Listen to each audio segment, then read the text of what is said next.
que es la lectura crítica. ¿Okay? La lectura crítica. El día viernes un equipo presentó, un equipo que no es de este salón, y en lo que presentaron, ellos decían, mostraban los autores del artículo, mostraban la universidad del artículo, y en un orden que pues no tenía mucha lógica.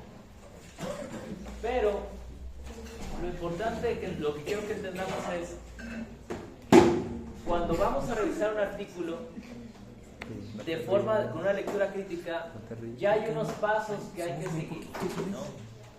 ¿Será importante el autor, la universidad, la revista donde se publica? ¿Será importante? Sí. Sí es importante, pero para la lectura crítica no es importante. ¿Okay? ¿Por qué razón? Porque yo puedo tener un pensamiento sesgado y decir, viene de Harvard, esto es válido, y no. O es este grupo de investigadores que son expertos, y ya estoy con un sesgo, pensando que ya tiene validez, y no. La validez lo va a dar la metodología que hicieron para el estudio. Entonces vamos a encontrar o revisar unas herramientas que nos van a ayudar para la lectura crítica. ¿Okay? Les quiero pedir, si tienen oportunidad, bueno, se los mando al WhatsApp. Se los mando al WhatsApp. Hay un grupo, es un grupo realmente.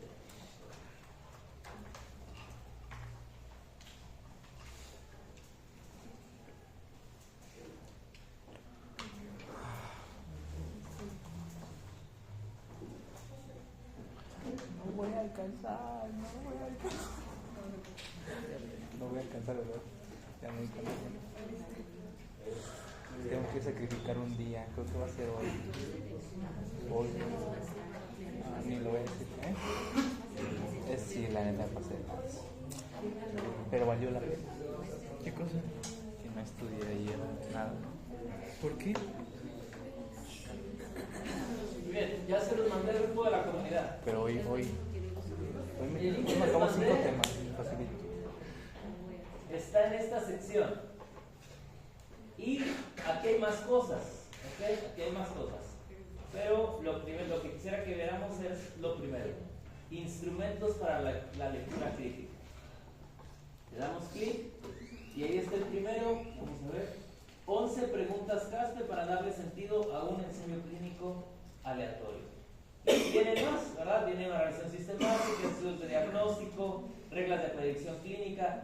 Las preguntas son realmente muy similares, solo cambian algunas secciones según lo que estamos viendo. A verlo.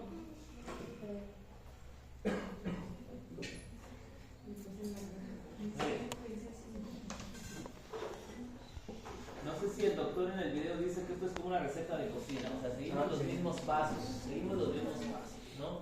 Si usted quiere hacer un pie de manzana, el otro dice un pastel de zanahoria, pues sigo una receta y llego a ciertos resultados. Claro que a veces le ponemos de más o de menos y nos metemos en problemas. Pero bueno, son 11 preguntas para entender un ensayo clínico. Teóricamente ya sabemos qué debe tener un ensayo clínico, ya sabemos los elementos. Quisiera que me repasaran algunos elementos importantes que forman parte del ensayo clínico. Pues sí, la metodología, pero ¿qué lleva la metodología? ¿Qué le vamos a poner? ¿Qué lleva un ensayo clínico? Muy bien. Lleva un elemento que es la aleatorización. ¿Qué me va a hacer la aleatorización? ¿Cuál es el objetivo de la aleatorización? Pues literalmente agarrar tener grupos al similares. ¿Cómo voy a estar seguro de que tengo grupos o que tuvieron grupos similares en el estudio? Usualmente con la tabla 1. La tabla 1, ¿verdad? Lo vamos a ver ya con un artículo, pero usualmente la tabla 1 ahí te dice, ¿verdad? Te dice, este grupo, esta edad tenían y esta edad en promedio. ¿Cuántos hombres, cuántas mujeres? La religión, etc. Y la aleatorización, si la muestra es grande, teóricamente me va a dar grupos similares. Muy bien. Ya dije otra, grupos, ¿verdad? Un ensayo clínico tiene que tener grupos, no solo es un grupo. Y ahí puede haber un grupo, dos grupos, tres grupos, según lo que se quiera hacer.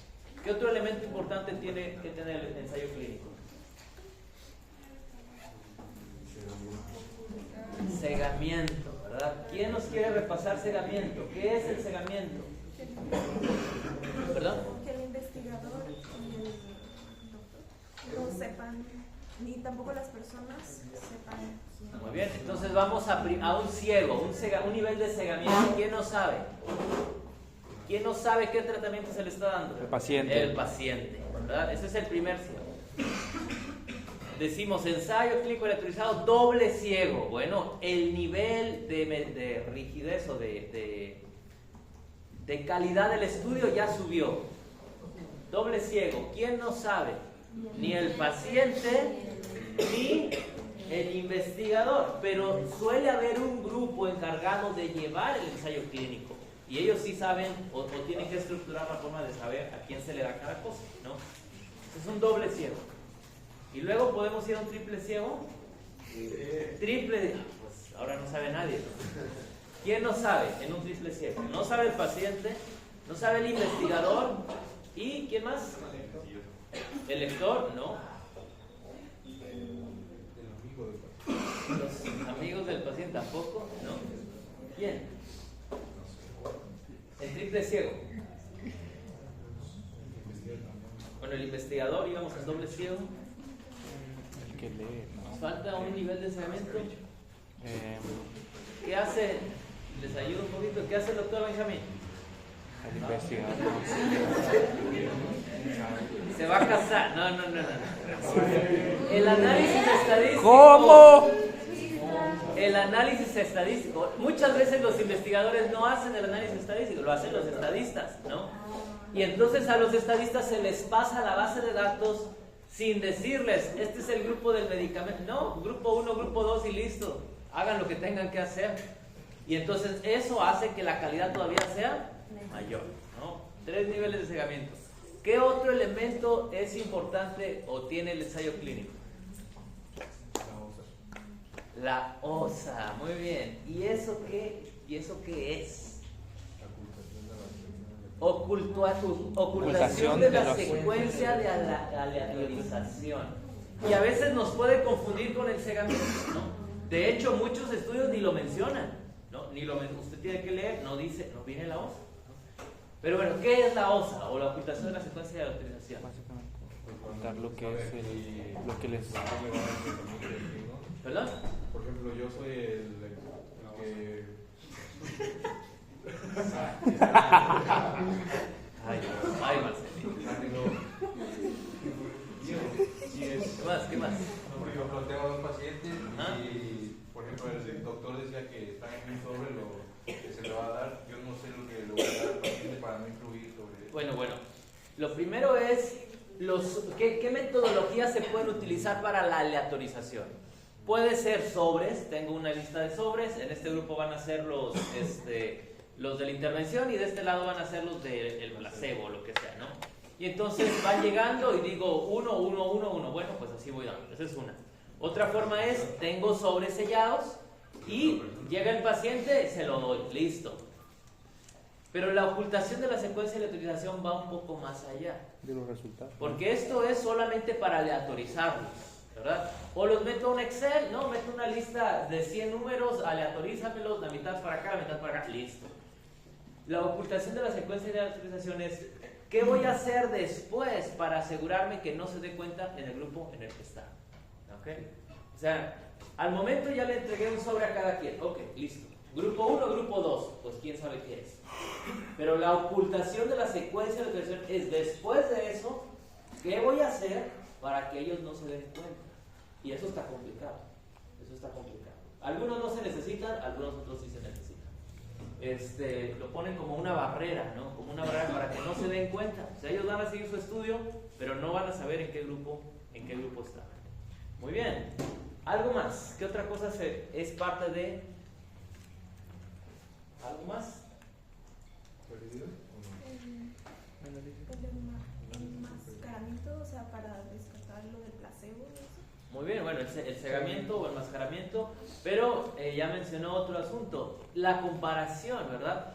Y usualmente utilizamos el placebo cuando son medicamentos.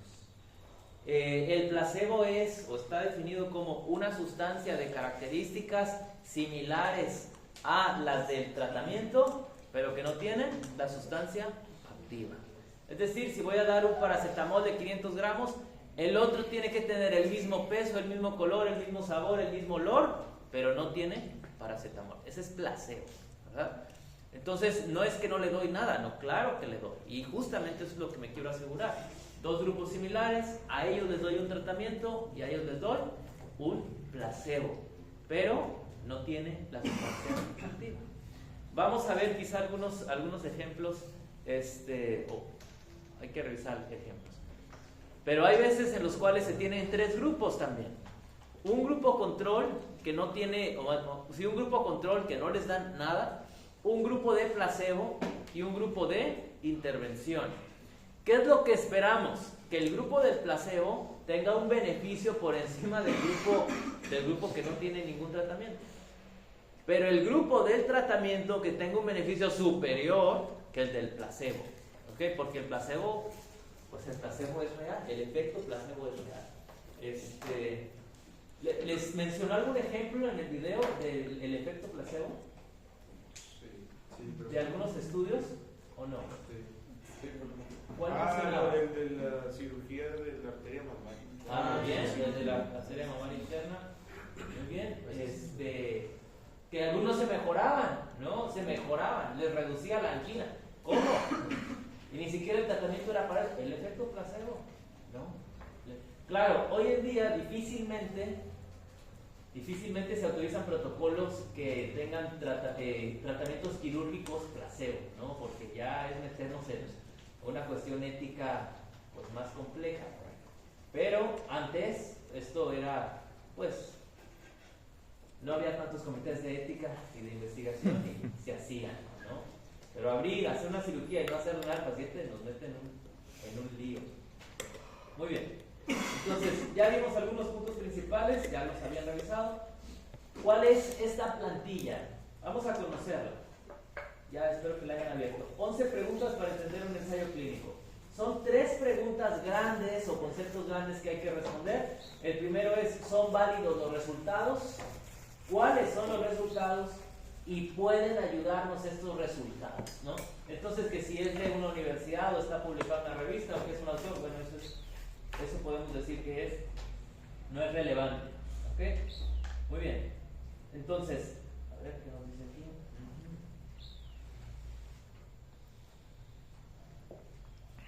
Muy bien. Las primeras 3 preguntas decimos que son preguntas de eliminación. Si alguna de estas 3 preguntas fuera no, la realidad es que ya no valdría la pena seguir con el estudio que estamos realizando. Porque la información básica que tiene que tener el estudio no nos la están dando. Entonces ya no valdría la pena seguir. Pero bueno, vamos a revisarla. Dice la primera, se orienta el ensayo clínico a una pregunta claramente definida. Y usted ya sabe que una pregunta claramente definida se refiere a la población de estudio. ¿Qué características tenía la población? Número 2, la intervención a realizar. Número 3, la comparación. Y número 4, los desenlaces, tanto positivos como negativos. Harris, el artículo que ustedes revisaron nos decía un desenlace, y ¿recuerdan cómo le llamaban a ese desenlace principal? Bueno, el desenlace primario, pero adicional tenía otros desenlaces, ¿cierto? ¿Y cómo les llamaba? Desenlaces secundarios. Gracias. Entonces, los estudios nos dicen el desenlace primario es este. Los desenlaces secundarios van a ser estos. ¿Por qué razón? En el ejemplo de ellas estaban evaluando un tratamiento que era enfocado a reducir los síntomas o de pacientes que tenían síndrome premenstrual. Ahora podríamos decir, bueno, le bajó el IMC, qué bueno, qué buen tratamiento es este, ¿no? Pues sí, pero ese no es el desenlace primario, es un asunto secundario. Hay otro ejemplo, no sé si en el video venía, por un tiempo daban algunos tratamientos para arritmias, daban tratamientos que reducían decimos que mejoraban el electrocardiograma, ¿no? Es decir, en el electrocardiograma ya no aparecía la arritmia. Excelente, se le quitó la arritmia, sí, pero aumentaban la mortalidad. Es decir, el desenlace primario debe ser la mortalidad. ¿De qué me sirve tener electros normales si se están muriendo los pacientes, ¿no? Pero se justificaron tratamientos. Okay. Encontré esto en internet para la mortalidad de los pacientes. Gracias. Gracias, computadora. A veces ahora las computadoras nos escuchan todo y también interactúan. Qué miedo, la verdad. Bueno, entonces tenemos que identificar el desenlace primario. Número 2. Fue aleatoria la asignación de los pacientes a los tratamientos y el artículo lo tiene que decir. Se hizo una aleatorización de esta forma o no se hizo, etc. Y hay 3 preguntas aquí que dice: ¿se generó adecuadamente la secuencia? ¿Se mantuvo oculta la secuencia? ¿Son iguales las líneas basales? ¿Y en qué nos damos cuenta de las líneas basales? Esto es justo antes de la aleatorización de los pacientes. Tenemos que, usualmente los artículos también deben decir, si la forma de tratar a los pacientes fue igual hasta antes de la aleatorización. Y pregunta número 3. ¿Se mantuvo la comparabilidad de los grupos a través del estudio? Desviaciones de problemas en la asignación de la incorporación al grupo o el cegado, desviaciones por problemas de la adhesión al tratamiento cegado. Piensa en cómo pueden incluir en el análisis estos detalles. Es decir, ¿de qué estamos hablando acá? ¿De qué estamos hablando? De el análisis de los datos. Recuerdan que había diferentes tipos de análisis y había uno que era el ideal, ¿verdad? Y este es por intención a tratar. Es decir, que si yo agarré a este grupo de pacientes, la mitad del salón, y agarré a este grupo de pacientes, la mitad del salón, y en ese momento mi intención era, bueno, a ellos les hago cirugía, vamos a usar este ejemplo, ¿no? Pacientes con apendicitis aguda, vamos con tratamiento quirúrgico versus antibiótico-terapia, ¿no? A ellos les iba a hacer cirugía y a ellos les iba a hacer tratamiento farmacológico con antibiótico-terapia. Pero resulta ser que algunos de estos pacientes no quisieron la cirugía. Y entonces yo digo, bueno, pues no los voy a demandar a su casa sin tratamiento. Los cambio de grupo, ¿no? Los cambio de grupo. Y algunos de este grupo, por cómo se complicó el desenlace o el cuadro del paciente, los tuve que meter a quirófano. Y entonces los cambio de grupo. Ahora, ¿qué debería de ser justo? Pues si yo dije que ellos eran los del tratamiento de antibiótico-terapia y algunos los cambié para allá, algunos pensaríamos, pues lo justo es pues que no los incluya en mi análisis de datos, ¿verdad? La realidad es que no, los tengo que incluir desde el momento de la aleatorización. Es decir, si al final cambiaron de grupo, no siguieron el tratamiento, se perdieron, no importa, los tengo que incluir en mi análisis. Y eso es intención a tratar, por la forma como dije en el protocolo que lo iba a hacer. Luego, tenemos otro tipo de forma, que es por protocolo. Y ahí sí, en el protocolo usted especifica el análisis base, voy a excluir a todos los que no se hicieron este tratamiento, o los voy a incluir en el grupo en el cual se les hizo el tratamiento que era, por ejemplo, los de la antibiótico-terapia que se pasaron para acá. Bueno, eso hace que el tipo de análisis disminuya, decimos, de calidad. Lo ideal es por intención a tratar, ¿verdad? Pero bueno, los estudios o los investigadores pues deciden hacer lo que quieren hacer, y más cuando es de tratamientos farmacológicos, porque con eso pueden jugar con los datos y tratar de mentirlos. Muy bien, esas 3 preguntas. Si alguna de estas sale no, lo ideal es ya no seguir con el estudio o con la lectura del documento, porque lo mínimo indispensable no me lo está dando. ¿verdad? Y ahí ya usted decide, ¿seguimos o no seguimos? Y después dice preguntas a detalle. ¿Fue adecuado el manejo de las pérdidas?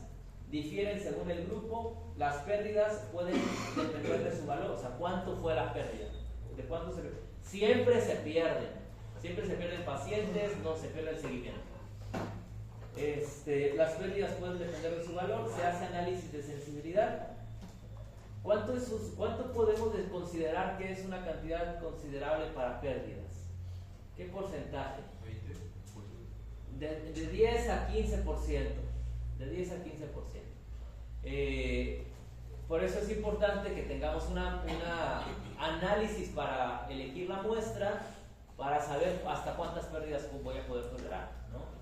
Pero al hablar de un ensayo clínico, a veces se complica más, porque necesito que sea suficientemente grande el grupo, pero también que acepten participar. Y a veces tenemos ensayos clínicos de 10 personas, de 15 personas. ¿Por qué? Pues no se encontraron los pacientes. ¿Fue adecuada la medición de los desenlaces, el tipo de desenlace medido y el método utilizado para medirlo? ¿Hubo cegamiento del paciente, del clínico y del analizador, o solamente de uno de estos tres? ¿Y es diferencial la medición o no lo es? Después, se evitó la comunicación selectiva del resultado, mirar el registro de ensayos, hay reporte selectivo de desenlaces o reporte selectivo de análisis. Y esto es hacernos como ¿cómo se llaman las personas que siguen casos? Como inspectores o como detectives casi, porque estamos leyendo el artículo publicado, pero ese artículo tuvo un protocolo y a veces es necesario ir al protocolo para leer qué pusieron ellos que era su desenlace primario, ¿no? Que luego ponen otra cosa y sí nos reportan los resultados, pero no de acuerdo a lo que habían especificado en su protocolo. Ahora, existe una colaboración de Estados Unidos en la cual se pueden registrar los protocolos, y esto es justamente para ayudar a la ciencia y que sean más transparentes los procesos.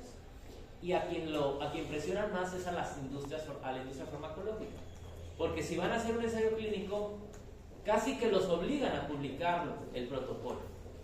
No publican todo, a veces selectivamente, pero los aspectos principales tienen que estar publicados. Y así se llama clinicaltrial.gov, es de Estados Unidos. Si hay un ensayo clínico en proceso, ahí lo podemos encontrar. Y vamos al punto B. ¿Cuáles son los resultados? ¿Cuál es el efecto de cada desenlace? Entonces, si estaban midiendo un desenlace primario y otro secundario, y otro secundario, y otro secundario, pues hay que conocerlos. O a veces son varios primarios también. ¿Qué desenlaces se han medido? Detalla lo positivo y lo negativo, cómo se analizó el estudio, por intención a tratar, por protocolo o análisis de los tratados. O sea, solo de los pacientes que realmente se les dio el tratamiento. Y pregunta entonces, ¿cuál es el efecto? ¿No? ¿Cuál es el efecto del resultado?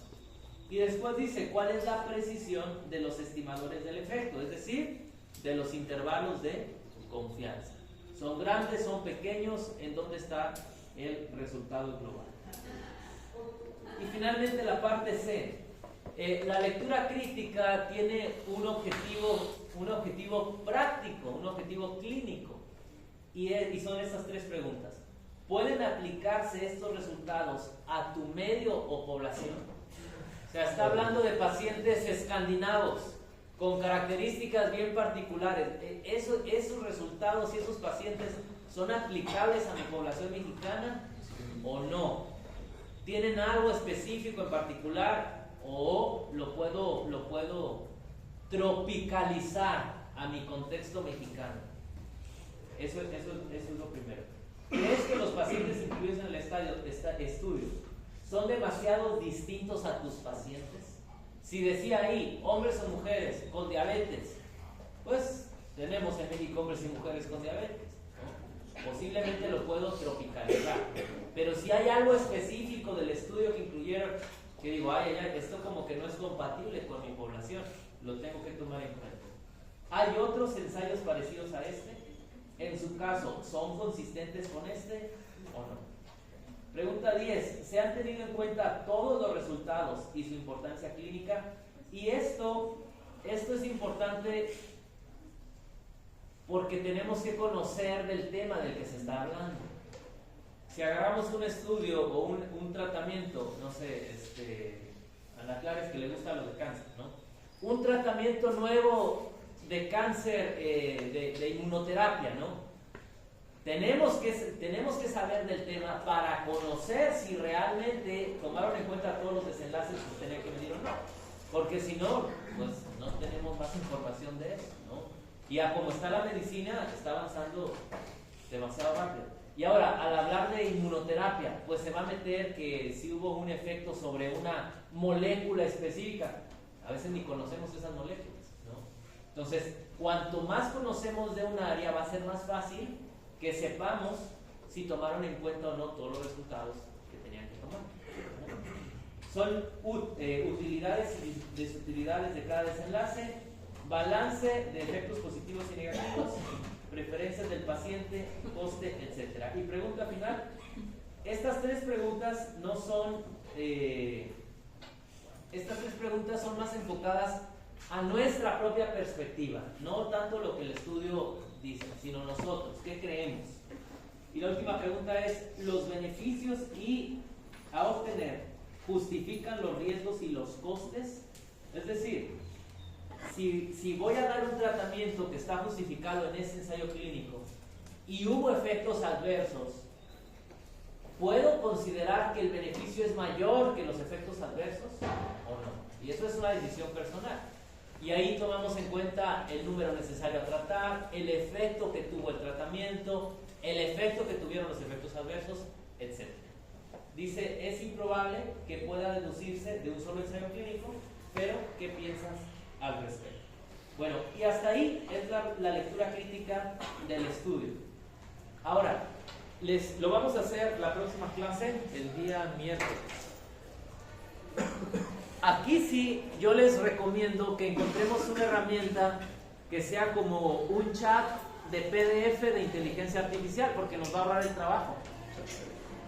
Chat PDF puede ser, no sé qué, hay varias. Chat GPT no es el mejor. Para esto es mejor, algunas no contestes tampoco. Creo que Chat PDF es uno de ellos. El punto es que usted pueda meter la pregunta al chat y entonces la inteligencia artificial te diga dónde está eso.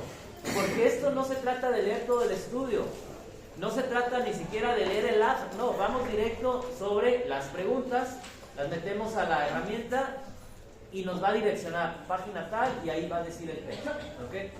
Entonces, si pueden buscar algunas plataformas que nos permitan interactuar con el PDF, con inteligencia artificial, nos va a ahorrar el trabajo, ¿ok? Nos va a facilitar las cosas. Pues eso de tarea, encontrar una herramienta, si es chat PDF o alguna otra, adelante. Lo vamos a hacer de forma personal, bueno, posiblemente de forma personal. Muy bien, nos vemos el miércoles, éxito.